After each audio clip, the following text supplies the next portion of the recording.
Hello, welcome to or back to my channel. If you're new, I'm Leara LuShae, and for the past almost 2 years, I have been converting a shuttle bus into a little home on wheels. And while I wait for the bus to get fixed, I have just been vlogging my life, doing things that I normally do, and recording it for you all. So I really hope you guys have been enjoying these type of videos. But in this week, in this week's video, I am going to be learning how to use my pressure canner. I don't really like pressure canning. Every single time that I've tried to use it, it has just not worked for me. So I'm a water bath girly. I'm a rebel canner, as they say. I say heritage canner, but whatever. Yeah, I usually just water bath everything, but my mom got me a pressure canner like 3 or 4 Christmases ago, and I've used it a couple times, but it's just never worked for me, and I just didn't really like it. So yeah, I'm gonna use my pressure canner and try to figure it out, because I would love to pressure can some stuff, because, you know, some things I want to learn how to pressure can with rather than water bath. So I am gonna try to pressure can and we're gonna see how it goes, how it works. But yeah, I got like this really big can of corn that I'm gonna open up and recan into smaller containers. I just got the corn from like something my family did a while ago, and we just didn't use the corn, so I was like, I will take it. So we're gonna use that, and I'm also gonna use Tatler lids rather than like the regular metal lids, because I don't know why, I just prefer Tatler lids. So we're gonna use the Tatler lids, and we're gonna recan this corn and see if the pressure canner works, or how it works, I guess. And yeah, so I'm excited. Let's get to pressure canning. I washed everything in the dishwasher yesterday so that it could be like sanitized, and it just finished like last night or overnight, I don't know. So we're gonna take everything out and then get the pressure canner ready. I filled up my pressure canner to the very first fill line at the bottom of my canner, and then I got all of my jars ready to be filled.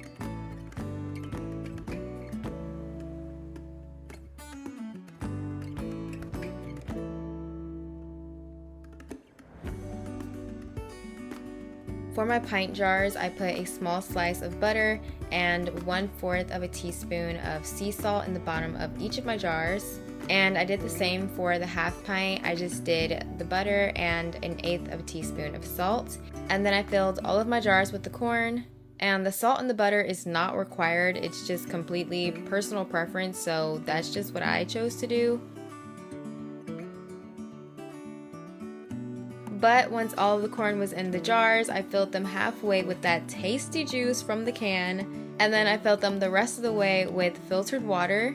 But if you're canning corn that's fresh off the cob or even frozen corn, then you can just fill the jars with filtered water, and during the processing time, the corn will release that juice into the jar. So if you're recanning corn, then fill the jars half and half like I did, leaving 1 inch of headspace. But if you're using fresh or frozen corn, then fill the jars with filtered water to about 2 inches of headspace to allow space for the juice from the corn.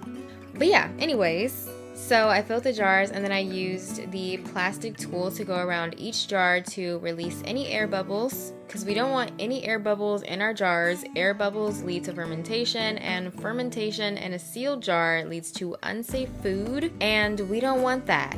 So remove the bubbles and then wipe your rims with white vinegar and pop on your lids. Now, these are my Tatler lids. They come in 2 pieces, the white lid and the reusable rubber seal. I couldn't find all of my Tatler lids, so I ended up using metal lids as well. And then I also used a mix of metal bands and plastic bands to show you the difference between those as well.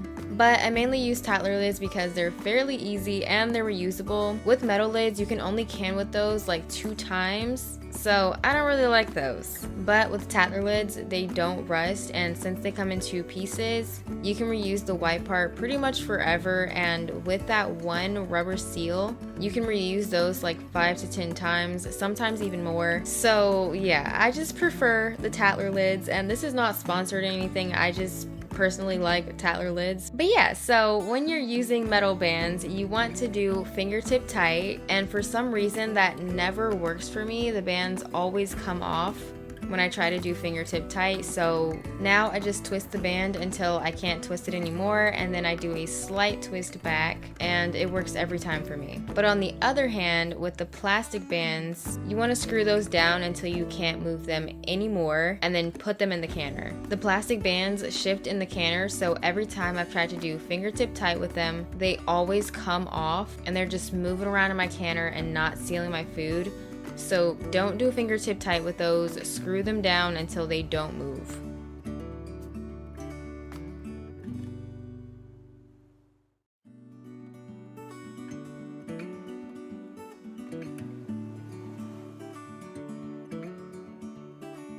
Now it's finally time to pressure can this corn, and since I haven't used this canner in quite some time, I oiled the rubber seal on my canner and I tried to line up the arrows and snap the lid in place, but that did not go as planned. The lid would not twist like at all. I'm talking about no movement. So I literally stood there for like 5 minutes trying to get the lid to go on. And then I eventually took the lid off and I put some olive oil on all of the metal parts that touched the rubber seal. And then the lid slowly went on. Then I took it off and put it back on a couple more times just to make sure it was safe. Then I closed the canner, I turned the heat on high, I waited for a steady stream of steam, and I also waited for the little popper button at the front to pop up. I have a Presto pressure canner and it has that pop-up safety feature, which is just there to let you know when there is pressure in the canner. So if you see that thing up, or even if it's down and it's shaking, don't open the canner. Those are signs of pressure, and if you try to open the canner during that time, it will explode. So don't do that. But once I seen that steady stream of steam, I then set a timer for 10 minutes. And after 10 minutes, I put on the weight and I let the pressure climb to 10 pounds of pressure. Then once it hit 10 pounds, I turned the heat down to low and I set a timer for 55 minutes. And throughout that processing time, I kept moving the temperature gauge from low to the number 2, and I tried to leave it at the number 1, but the pressure wasn't staying steady and I needed to keep it between that 10 pounds of pressure for the entire time. So I had to keep moving it about every 5 to 10 minutes, and that's mainly what I don't like about pressure canning. I don't like that I had to constantly get up and check on it. That was just so annoying. I'm just so used to water bath canning where I just turn it on high and wait for it to come to a rolling boil, set my timer, and check on it every now and then.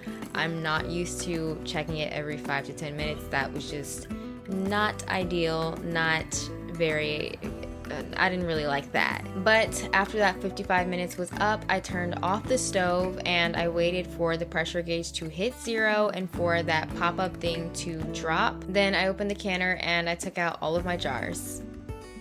Now, with the metal lids, you take the jars out of the canner and you just leave the jars alone. But with Tatler lids, you take the jars out of the canner and you have to immediately tighten the bands. So with Tatler lids, screw the bands on as tight as you can get them as soon as you take them out of the canner. And then that's it. And for both Tatler lids and metal lids, you're going to leave the jars there for 12 hours and then come back to them the next day.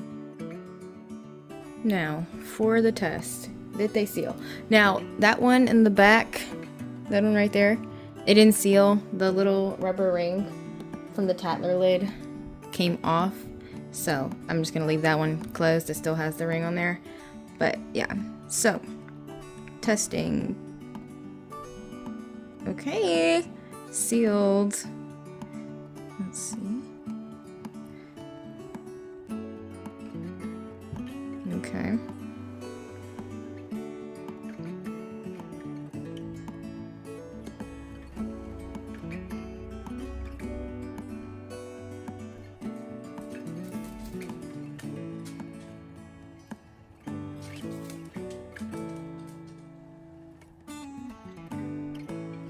Okay, they have all sealed except for that one in the back. Yeah, so let's talk about it a little bit. Okay, first things first, I want to start off with a side-by-side comparison. This is the one that I did in the pressure canner this year. I used canned corn for this, and it honestly, it looks very unappealing. It is not, it doesn't look very good. This one is water bath from last year. I didn't do any butter in this one, but I did do butter in some of them last year. I just ate them all. This one just has, I think it has vinegar, like a little splash of vinegar and salt, but the color, the color is just so different. And yeah, the ones that I did with the butter last year with this corn, it still looked like this. The water was just a little cloudy. This one, the corn is like brown. I don't know. I think from now on, I'm just gonna stick to the water bath because I don't like the way this looks. We are still gonna eat it, obviously. I mean, it's food, it's safe for us to eat, but I don't think I'm gonna do pressure canner anymore with corn. Now now that I know how to use the pressure canner, I do want to use it to can like chicken and stuff like that. But yeah, I don't think I'm doing vegetables in the pressure canner anymore. And I know like you're supposed to do pressure canner with vegetables, but I'm not doing that. Like, it looks gross. Like, I'm gonna show you the one that didn't seal, so you can see what it looks like on the inside. Cause like, even on the inside of the jar, the color is gross looking. Like, it's not just the way that the water looks. The corn itself looks nasty. But I mean, it smells fine, so it's safe to eat. But yeah, I don't think I'm gonna do any more vegetables in the pressure canner. And don't come at me, okay? I'm gonna water bath them, and that's just the way that I want to do it, because this is a lot more appealing. This is a lot more, oh yeah, I'm gonna eat the corn. This is like, oh, we're having corn? Like, I don't know. I'm not gonna do this anymore. It looks so nasty. But I know how to use the pressure canner now, and I realized that every time that I use the pressure canner, I use my little cooktop. I think I showed you guys in the like flip up table video on the bus build. That little one burner cooktop, I usually use that to do canning. And with my water bath canner, it works perfectly fine. With the pressure canner, it never works. The pressure canner never works. So I did it on the actual cooktop, or the actual stove top, the actual oven thing. Yeah, I used the actual stove oven combo thingy, and I used that to do the pressure canner this time rather than doing the cooktop, the little portable cooktop, and it actually worked. The pressure canner actually worked this time. So from now on, I'm only gonna use the actual oven stove thingy. This is last year's water bath corn. Let's see. Yeah, so the water is a little cloudy. Not cloudy, but, well, yeah, I guess. It's a little tinted. And then this is the close-up of this year's. It looks gross. It looks so nasty. And that's the butter ring that I'm talking about. That's butter right there that I was saying I had in last year's jars. So yeah, that's what it looks like. It looks like it has, I don't know, like it was canned with chicken or something. It looks really nasty. And then the color of the corn is not appealing. And then here again is the up close of the side by side with the water bath and the pressure canned. Yeah, definitely not gonna do the pressure canner with the corn anymore. Only gonna do water bath. So yeah, if you want, I'm gonna put the water bath instructions on the screen as well, just in case. But once again, use at your own risk. Okay, here's the can that didn't seal. I'm gonna open it up for you. That's what it looks like. It looks so nasty. So yeah, you can see the corn. So on top is the butter ring. That looks fine. That looks normal. But the corn color does not look good. That looks so nasty. Actually, I'm gonna try it because, yeah. Okay, so push the butter ring out of the way. Okay, actually it doesn't look that bad. Maybe it's just the top. The corn doesn't look horrible. I'm just gonna put this in the fridge and we'll eat it sometime soon.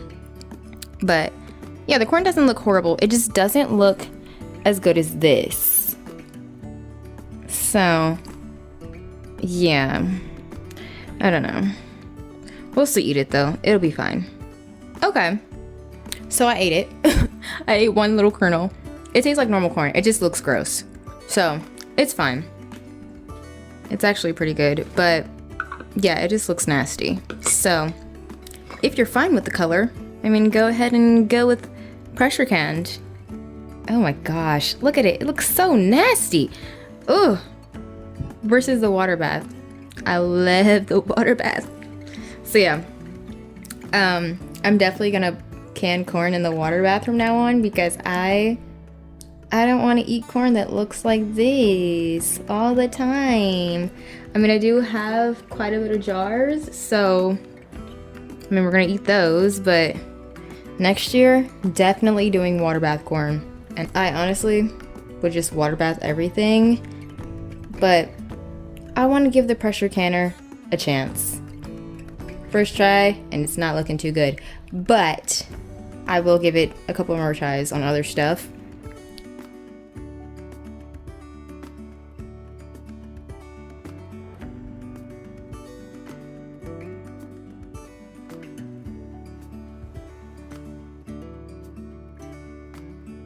So yeah, that's gonna be it for this week's video. I really hope you enjoyed it, and if you did, then please like, share, comment, subscribe, and hit the notification bell so you get notified every single time that I post. And yeah, I hope to see you guys next week. Bye!